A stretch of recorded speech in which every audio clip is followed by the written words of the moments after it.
సభ్యులకు నేను నమస్కారం తెలియజేసుకుంటున్నాను. నేను ఫస్ట్ టైం ఇంత గొప్ప సభకు రావడము.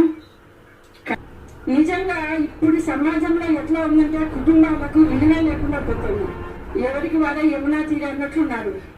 ఆ శత జయంతి ఉత్సవం అనేది ఇక్కడ జరిపించడము అనేది అంటే వైష్ణవిరెడ్డి గారి ఆశయాలు, వారి మాటలు, వారి కర్తవ్యాలు, వారిన్నింటికి అంటే అవి ఎంతో స్ఫూర్తినిచ్చే ఆయన మాటలు, ఆయన సాహిత్యాన్ని మళ్ళీ తిరిగి ఆయన బ్రతికించేటట్లు ఇప్పుడు అనిపిస్తాను. ఇతరుల పట్ల గౌరవము, వినయ విధేయతలు ఇవన్నీ కూడా వారి సంతానం వైష్ణవిరెడ్డి గారి పట్ల చూపించి వారి భవిష్యత్ తరానికి అంటే వారి మనవళ్ళు మనవరాలు వాళ్ళందరూ కూడా మంచి బాటలో నడిచేటట్లు వారి కుటుంబ సభ్యులు ఇవాళ స్ఫూర్తినిస్తున్నారు చూడండి వాళ్ళ పిల్లలకు.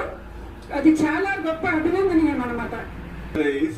స్నేహితురాలంటే చిన్నప్పటి నుంచి కూడా వారి అభిప్రాయాలు పంచుకున్నారు.